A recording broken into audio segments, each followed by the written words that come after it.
Coucou à tous, j'espère que vous allez bien en ce début de week-end, premier week-end après la rentrée pour grand nombre, avec du beau temps, j'espère pour vous. Euh, je m'appelle Aurélie et je t'accompagne sur ton chemin de lumière, c'est-à-dire pour plus d'amour, de vérité avec ton âme et puis de justesse et de liberté. Voilà, donc aujourd'hui, je vais vous parler de quelque chose, je ne sais pas s'il y aura de la canalisation. Certainement un petit peu, et puis c'est par rapport à ce que je reçois, mais c'est aussi pour vous faire comprendre qu'aimer à quelqu'un, ce n'est pas vouloir le changer. Voilà, ça va peut-être être le titre, je ne sais pas encore exactement. Et voilà. Avant toute chose, j'ai envie de vous parler de la toute dernière hypnose en autonomie que je viens de faire, que je viens de créer, que je viens de mettre en ligne, et qui s'appelle Ce n'est qu'un au revoir. Elle m'a été inspirée par une interaction sentimentale euh, qui m'a fait me rappeler que, je ne sais pas si vous êtes dans ce cas-là, vous verrez bien, euh, parfois on a du mal avec les séparations. Alors pas la séparation définitive, pas le adieu, hein, mais vraiment juste, voilà, on a une interaction avec quelqu'un ou dans un moment heureux, et puis on a du mal à voir se finir le moment, ce qui paraît juste, hein, mais il y a différents degrés en fait de trouver ça douloureux, insupportable, ou vraiment de ressentir de l'abandon en quelque sorte, ou d'avoir l'impression d'abandonner la situation ou la personne. Et cette hypnose, elle est faite pour ça, pour apaiser ça, pour comprendre que la vie n'est, pour la comprendre, on le sait en général, mais pour intégrer vraiment, grâce à l'hypnose, au niveau de l'inconscient, que tout fait partie du flux de la vie. Être avec quelqu'un, passer un moment heureux avec quelqu'un, et quand le moment se termine, oui, ça peut être un peu douloureux, mais plus ou moins.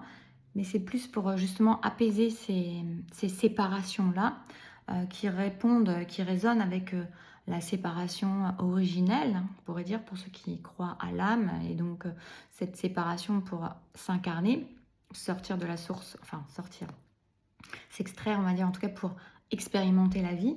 Et puis aussi, on l'a de manière plus concrète avec la naissance, avec la sortie du ventre de la mère, qui est aussi un sentiment de séparation. Et c'est quelque chose qu'on revit. Et si ça a été mal vécu à un moment donné, sous forme de rejet, d'impression de rejet, ou d'impression de rejeter, ou d'abandonner, ou d'être abandonné, ça crée justement dans ces interactions-là, dans des moments heureux avec des gens, ou même juste dans un moment qu'on trouve heureux, mais qu'on n'a pas envie de se voir, qu'on n'a pas envie de voir finir, avec des difficultés à se faire terminer un moment.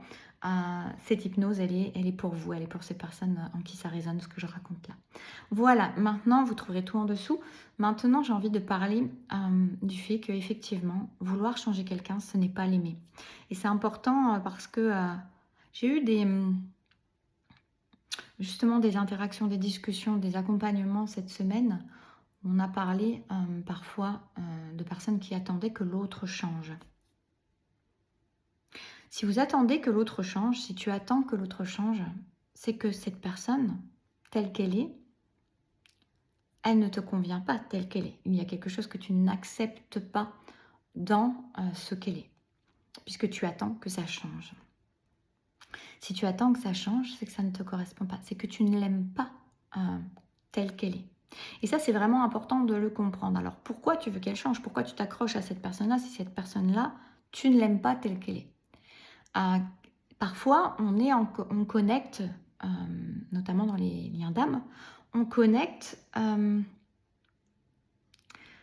le meilleur de l'autre, on va dire, en tout cas l'essence pure de l'autre. C'est pas le meilleur, c'est l'essence pure de l'autre, ses potentiels, ce qu'il est capable d'être. Ce n'est pas pour ça qu'il peut le mettre en œuvre, ou parce qu'au-delà, il y a l'ego. Il y a l'ego, quand je parle de l'ego, c'est toutes les blessures, toutes les suradaptations, les adaptations à la vie, les façons de fonctionner dysfonctionnelles, entre guillemets, qui sont là suite à des blessures, suite à on me dit des encombrements, et qui fait que la personne, elle met des masques, elle se suradapte, comme on le fait tous, hein, quasiment, tous. En tout cas, à un moment donné, on est pur au fur et à mesure, mais on s'est tous adaptés. On a tous adopté des comportements qui n'étaient pas forcément sains et justes. et qui nous cachent et qui nous voilent et qui nous font ne pas être complètement nous. Alors oui, on peut avoir connecté ça, mais aimer l'autre, c'est l'accepter tel qu'il est, dans ses dysfonctionnements aussi. Et ça, c'est vraiment important de le comprendre et de l'intégrer. Et là, je sens que cette phrase que je viens de vous dire là, elle va faire tilt pour certains. Ça paraît évident et ça ne l'est pas. Pourquoi tu attends que l'autre change? Qu'est-ce que tu n'aimes pas chez lui? Et si tu n'aimes pas, pourquoi tu t'accroches à cette personne? Pourquoi tu veux que ce soit cette personne? Parce que cette personne, peut-être qu'elle ne changera pas. Elle ne changera pas ce point-là. Donc, il y a une invitation vraiment à être dans l'acceptation. J'avais envie de vous parler de l'acceptation d'ailleurs, justement. Soit tu acceptes l'autre tel qu'il est et tu l'aimes tel qu'il est, même si ce n'est pas tes canons ou tes critères idéaux. Mais c'est comme ça que tu l'aimes, avec ses failles, avec ses blessures, avec ses dysfonctionnements aussi, avec sa manière d'être. Et là, tu accueilles l'autre tel qu'il est, tu l'acceptes tel qu'il est. Et tu peux t'engager dans cette relation sans décider de souffrir. Et si c'est trop souffrant pour toi, bah, tu es vraiment invité à partir. Il n'est pas question de te sacrifier pour quelqu'un.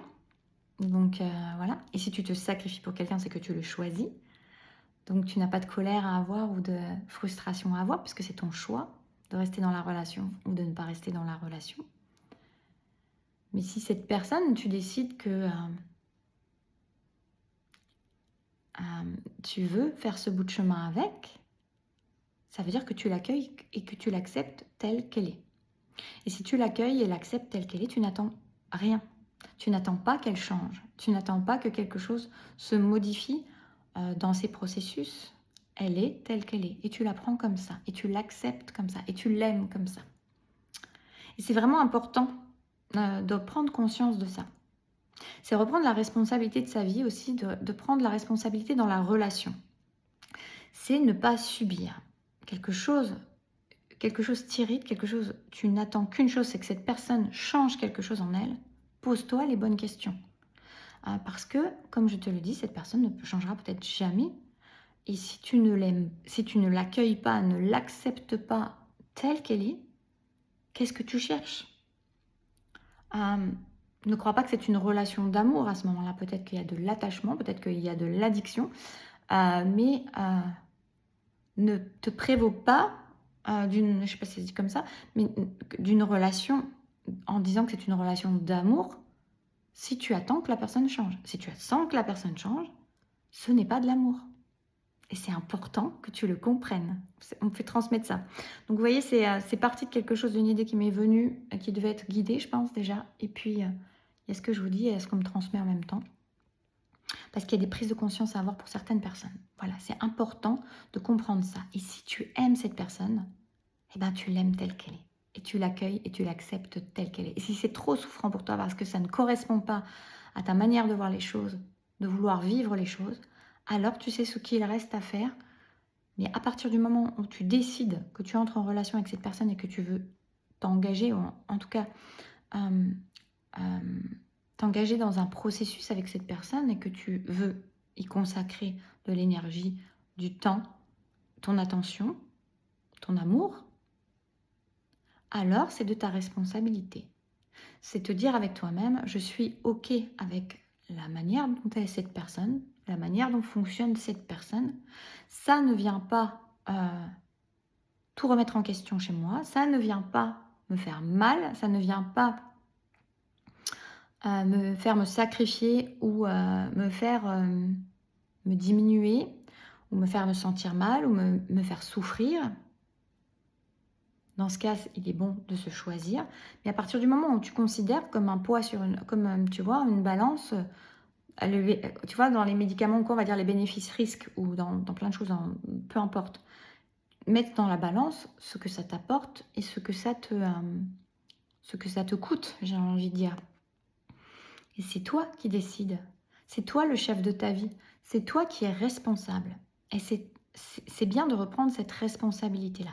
Soit, dans tous les cas, tu choisis.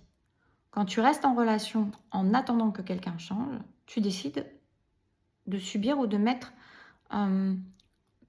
tout le poids de tes attentes sur quelqu'un, sur l'extérieur. Mais ça, ce n'est pas possible. C'est un gros poids sur les épaules de l'autre, qui de toute façon énergétiquement, certainement le ressent, même si tu ne lui dis rien. Et si tu lui dis, c'est encore pire. Mais dans tous les cas, quelque part, j'ai envie de te dire que quand tu es dans l'attente que l'autre change, ça veut dire que tu le rejettes. Ça veut dire que tu rejettes une part de cette personne. Tu n'es pas en train de lui délivrer de l'amour. Tu es en train de lui délivrer du rejet. Du rejet sur une part de ce qu'il ou ce qu'elle est. Et ça, c'est vraiment important que tu le comprennes aussi. Tout ce que je vous dis est en canalisation. Là, on est d'accord. Donc, reprends les rênes de ta vie. Prends tes responsabilités, c'est important. Arrête de croire que tu subis une relation. Arrête de croire que c'est l'autre qui mène la danse. Tu es à l'équilibre dans une relation. Tu choisis de la poursuivre ou de ne pas la poursuivre. Tu choisis d'accepter l'autre ou de ne pas accepter l'autre tel qu'il est. L'amour, ça ne se choisit pas trop. Si tu l'aimes tel qu'il est. Sinon, il y a autre chose qui se joue derrière.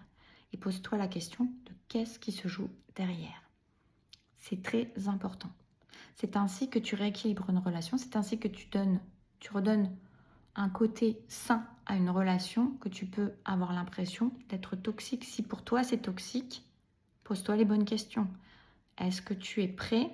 Si pour toi c'est toxique, ça veut dire que tu souffres. À quel degré tu souffres? À quel degré tu aimes l'autre? Qu'est-ce qui t'attache à l'autre? Qu'est-ce que tu projettes chez l'autre, sur l'autre? Pourquoi? On me dit aussi, il est temps de lâcher tes idéaux. Alors, c'est pas l'idée de dire je vais brader ce que je veux vivre, pas du tout. Mais parfois, tu mets l'autre sur un piédestal et tu l'idéalises, ce qui est aussi un gros poids pour l'autre et pour toi. Pour l'autre, parce qu'il n'atteindra jamais ce que tu souhaites qu'il soit, puisque c'est un idéal qui n'existe pas. Et peut-être les projections que tu as eues au début quand tu as connecté aussi. Et puis, c'est un poids pour toi, parce que ça veut dire que tu vas vouloir toucher, vouloir atteindre,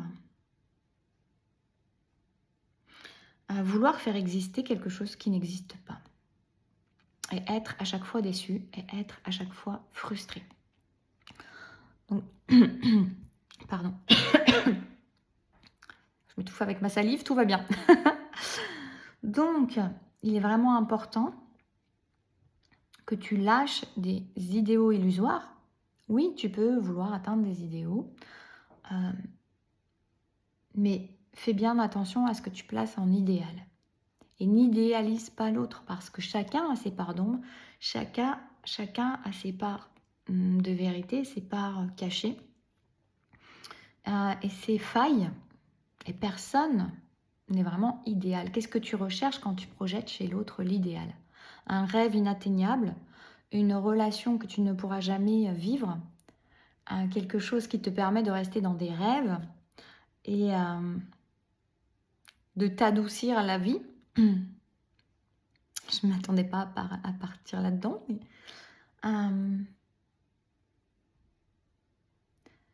est-ce que tu as peur de l'amour? Est-ce que c'est une manière pour toi de ne pouvoir le vivre vraiment qu'en l'idéalisant et en ne pouvant le vivre et en étant déçu? Toutes ces questions-là, il est bon que tu te les poses, il est bon que tu y réfléchisses. Il est bon que tu te demandes, plutôt que de te dire c'est lui, c'est elle, c'est personne d'autre. Bien sûr qu'on ne choisit pas ça. Mais tu as la possibilité et la responsabilité de choisir. Tu peux très bien aimer quelqu'un, ne pas y sentir que ça te fait souffrir et décider de t'extraire de cela. Tu as ce choix-là. Et continuer à aimer cette personne, mais de loin, c'est possible. Mais tu as aussi la possibilité, en tout cas, si tu décides de t'engager dans quelque chose avec l'autre, c'est en ton âme et conscience, Et c'est en sachant que tu acceptes l'autre tel qu'il est, que tu ne voudras pas le changer, que tu n'attendras pas qu'il change, que tu ne mettras pas tous ces poids d'attente euh, sur l'autre parce que ce n'est pas de l'amour. Vouloir changer l'autre, ce n'est pas de l'amour. Vouloir attendre qu'il change désespérément, ce n'est pas de l'amour. Non. Et ça, c'est vraiment important, je crois que j'ai déjà dit, mais c'est ce qu'on me fait répéter, c'est important que tu le comprennes. Et tu as le choix sur cela. Non pas de qui tu aimes, mais de ce que tu fais avec cela. Et de savoir, est-ce que tu aimes l'autre? Est-ce que tu aimes l'autre ou est-ce que tu projettes un idéal sur l'autre? Des attentes, des espoirs. Désespoir, et ça me fait rire parce que ça me fait penser à désespoir. Oui, qui peut te désespérer parce que tu vas y perdre beaucoup de temps, d'énergie, alors que l'autre, il n'a rien demandé. Soit l'autre, tu le prends tel qu'il est et tu l'aimes tel qu'il est. Voilà le cadeau. Et voilà là où l'amour est véritablement. Soit tu es dans l'attente de quelque chose qui change ou qui te donne différemment. Et ce n'est pas de l'amour, c'est de la projection. Et on me dit il y a de l'attachement. Voilà. Donc en tout cas, tu as le choix de ça. J'avais envie de rajouter d'ailleurs, j'y ai repensé hier, je crois, en partageant ça avec quelqu'un. On m'a fait comprendre, Marie d'ailleurs, parce que c'est une énergie de laquelle je suis très proche. Il y a quelques mois, j'étais dans une cathédrale qui m'est chère et tout m'agaçait, les gens m'agaçaient assez fortement. Il y avait du monde, il y avait du bruit, j'arrivais pas à me recueillir vraiment et voilà. Mais j'étais déjà à fleur de peau avant. Et à un moment, j'avais fait la demande d'arrêter d'être énervée comme ça. Et le lendemain, en fait, quand je suis revenue, parce que je comprenais pas les gens qui faisaient du bruit à côté, qui avaient des discussions à côté, qui étaient en train de faire des photos. Enfin, ça, tout ça m'agaçait. Et je me disais, ils ont qu'à aller ailleurs. Et puis, en fait, on m'a fait comprendre, elle m'a fait comprendre, son énergie, que tout était juste et que chacun faisait une expérience différente, mais juste. Chacun expérimente sa vie et fait ses choix de la manière la plus juste. Et ça, c'est vraiment important de le comprendre et de l'intégrer. Parce que je pouvais l'avoir compris un peu, mais je ne l'avais pas intégré. On me l'a fait intégrer directement. J'ai vraiment switché une énergie. C'était vraiment très puissant pour moi. Y compris avec la personne avec qui vous pouvez être en lien. Cette personne, si elle n'est pas dans les choix et vous imaginez qu'elle devrait faire d'autres choix, non. C'est votre projection encore, vos filtres et votre façon de voir votre vie et la vie que vous projetez sur l'autre. Mais dites-vous bien que l'autre, ce qu'il est en train de vivre, c'est ce qu'il y a de plus juste pour lui dans ses choix, à lui ou à elle. C'est ce qui est le plus juste pour son chemin de vie. Et à ce moment-là, ce qu'on me faisait comprendre, c'est que il n'y a plus rien à juger, il n'y a plus rien à attendre, il n'y a plus rien à s'énerver, à être agacé, à être en colère. Il n'y a rien du tout de tout cela, puisque chacun est en train de vivre ce qu'il a à vivre de la manière la plus juste pour lui ou elle. Et ça, c'est vraiment important de le comprendre. C'est se replacer aussi en humilité. C'est se replacer à sa propre place, de sa propre vie et décider ses propres choix avec ses propres filtres et ses expériences à vivre. Mais ce n'est pas vouloir se placer à la place de l'autre et de savoir ce qui est mieux pour lui ou elle. Non. Qui est-on pour penser cela? On n'est pas là pour ça. Donc c'est vraiment important de se replacer dans son propre centre, sa vie. Oui, on fait ses propres choix. Et tu t'occupes de tes choix et de ce que tu veux de bon pour toi. Ou de pas bon d'ailleurs. Tu as le choix. Mais en tout cas, il n'y a ni frustration, ni colère, ni attente, ni rien du tout, et ni projection à faire sur l'autre, parce que l'autre est en train de vivre à chaque instant ce qu'il a besoin de vivre de la manière la plus juste, comme nous sommes en train de vivre à chaque instant ce que nous avons besoin de vivre de la manière la plus juste. Voilà, c'est important aussi à intégrer. Et je savais et j'avais envie d'en parler un jour, et c'est maintenant. Voilà, c'est pas une vidéo exprès pour ça, mais c'est maintenant. En tout cas, je vous souhaite à tous un bon week-end. N'hésitez pas à aller voir aussi donc pour cette hypnose sur le revoir. Et puis, tous les autres choses que je propose, il y a plein de choses dans la boutique, vous verrez, une boutique des hypnoses. Je fais aussi l'accompagnement personnalisé, du tirage de cartes, pardon, guidance, hypnose pour vous accompagner, libérer des choses. Il y a plein, plein d'outils pour que chacun y trouve son compte. Je vous fais des bisous, prenez soin de vous et à très vite.